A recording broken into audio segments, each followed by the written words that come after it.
안녕하세요. 앞으로 부동산으로 무리하게 이 빚을 낸 사람들이 되게 어려워질 것 같습니다. 영끌이라고 얘기하죠. 여기에 이제 PD 수첩에 나와 있는 예입니다. 1억 6,700만원짜리 집을 사는데 1,200만원이 자기 돈입니다. 1,200만원. 자기 자본 비율이 10%가 안 됩니다. 그런데 집을 샀어요. 말이 됩니까? 말이 안 되는 거죠. 이게 비일비재하게 벌어지는 일입니다. 어떤 얘기가 있냐면 집을 5억짜리 집을 사는데 이제 5억짜리 집을 사는데 계약금이 5천만 원이잖아요. 근데 그 5천만 원도 마이너스 대출 받아가지고 낸 사람들도 허다하게 많답니다. 정신이 나간 거죠. 5억짜리 집을 살려면 못해도 2억 5천 3억은 자기 돈이 있어야죠. 근데 절반은커녕 10%도 없으면서 집을 삽니다. 저러니까 부동산 거품이 생기고 영끌해가지고 힘들다라고 얘기하는 겁니다. 말이 안 되는 일이죠. 부동산 거품이 저렇게나 커졌는데 어떻게 살 거냐라는 겁니다. 감당 못 할 거다라는 이야기가 나오는 게 괜히 나오는 얘기가 아닌 거죠. 뭐 이래저래 너무 쉽게 너무 만만하게 생각합니다. 뭐 평당 4천만 원을 돌파했다라는 거. 뭐 이래저래 어쩔 거냐라는 겁니다. 아까 이제 조금 이제 그 전에 이제 예시로 이제 나왔던 이제 그 남성분의 이제 아파트 소유 현황입니다. 2017년도에 인천 아파트 샀고 뭐 좀 올랐겠죠. 그거 보면서 천안에 아파트도 사고 그 다음에 제천에 아파트 9,800만원 주고 사고 또 2022년 7월에 인천 빌라도 사고 나중에는요 답이 없더라는 겁니다. 어쩌려고 이렇게 사는 걸까요? 어이가 없는 거죠.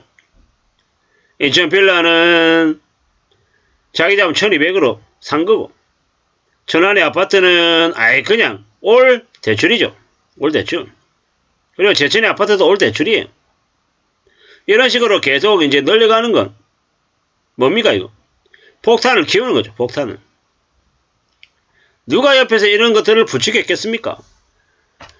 뭐 유튜브라고 하는 놈들, 부동산 전문가라고 하는 놈들이 이 사람에게 계속 이런 식으로 부추겼을 겁니다. 그러다 보니까 이런 상황까지 온 게 아닌가라고 생각을 해보는 거죠.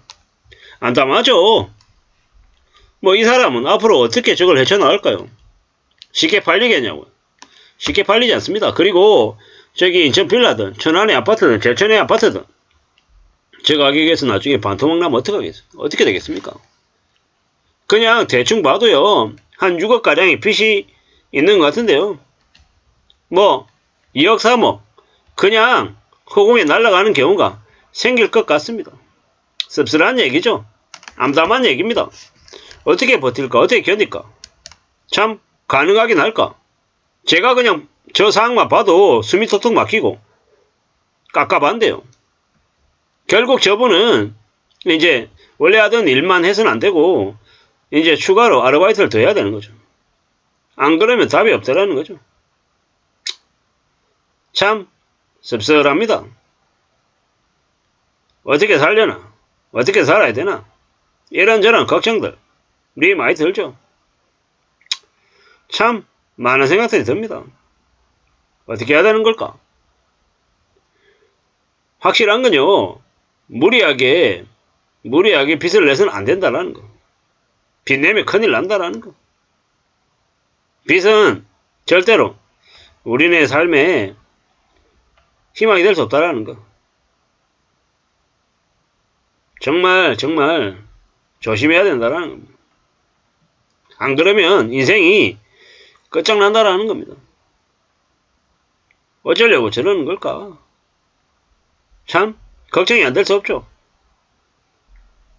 누가 보더라도 뭐 어떤 식으로든 정신을 좀 챙겨야 되겠습니다. 어떻게 사는 게 현명한 모습일까? 좀 잘 생각해야죠. 그래야 됩니다. 그러지 않으면 답이 없더라는 겁니다. 이게 뭘까 싶은 거죠. 스스로를 지키기 위해서 가족을 지키기 위해서 부동산 투기는 해서는 안 된다라는 거. 부동산 재테크라는 말에 놀아나서는 안 된다라는 말씀을 좀 드리고 싶습니다. 좀 더 신중하게 살아야죠. 좀 더 안전해져야 되겠습니다. 그래야 삶을 지킬 수 있을 것 같습니다. 좀 더 조심해야죠. 대비하며 살아야 됩니다. 연끌을 무리하게 연끌해서는 안 된다라는 말씀을 드리고 싶습니다. 연끌해야 될 시기가 있긴 합니다. 부동산이 완전 나아졌을 때, 집값이 완전 나아졌을 때. 언제겠습니까? 정부가 양도세도 깎아준다고 하고 취득세, 등록세도 면제해준다고 하고 모든 것들을 다 풀어주고 집을 사기만 하면 애국자처럼 대우해줄 때, 뭐 건설사 시행사가 할인 분양을 20% 30% 해줄 때, 그때 알짜 부동산을, 정말 갖고 싶은 부동산 자산을 가져야죠. 물론 그때도 자기 돈 하나도 없이 하면 안 되고요. 어느 정도의 자기 자본은 있어야죠. 그걸 가지고 도전을 해야죠. 그렇게 말씀을 좀 드리고 싶은 겁니다. 우리가 살면서 정말 쉽지 않습니다. 정신을 바짝 차리고 살아야 됩니다. 우리가 살아간 삶이 얼마나 어려운데 쉽게 생각하고 뭔가를 해서는 안 되겠다라는 겁니다. 좀 냉정하게 따져보고 요모조모 고려하면서 움직여야 되겠죠. 그래야 된다는 말씀을 좀 드리고 싶습니다. 그러려면 어찌해야 되겠습니까? 좀 더 준비가 되어야 있는 상태여야 되겠죠. 무지하게 공부해야겠죠.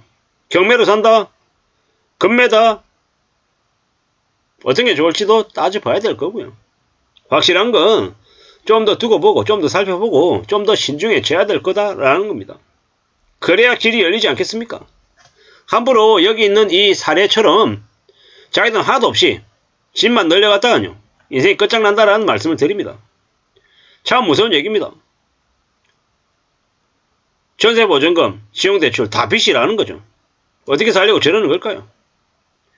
한국은행의 기준금리가 지금은 3.5죠. 3.5. 앞으로요 답이 없다라는 겁니다. 미국의 기준금리가 5.25에서 5.5까지 올라갔죠. 답이 없죠. 이게 현실입니다. 앞으로요 정말 힘듭니다. 먹고 사는 게 어렵습니다. 이제 지옥이 열렸다라고 생각하면 거의 맞는 거죠. 앞으로 우리는 더욱더 정신을 차리고 살아가야 되겠습니다. 그거 말고는 길이 없다라는 겁니다. 여기에 뭐 10억짜리 건물이 30억이 돼 있다. 수십 년간 반복하는 사이에 경매가 최고다. 이런 언론 뉴스들이 나오는데요. 속지 마십시오. 경매 지랄 발광하지 말라 그러십시오. 건물주 된다고요? 이런 희망에, 이런 기대에 경매 뛰어 들어갔다가요. 아까 그 사람 꼴 나는 겁니다.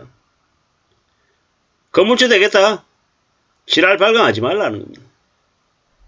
저렇게 앞에 나와가지고 멋있게 얘기하고 혹하잖아요. 인생 끝장나는 겁니다. 세상에 쉬운 거 없다라는 겁니다. 뭐 어처구니 없는 일들이 계속 생기는 거죠. 여기도 그렇잖아요. 1인 가구인데 월 소득이 400만원인데 노원구의 21평 아파트를 2021년 6월에 구입했답니다. 이분이 어떤 상황을 겪고 있을까요? 말 안 해도 뻔합니다. 인생이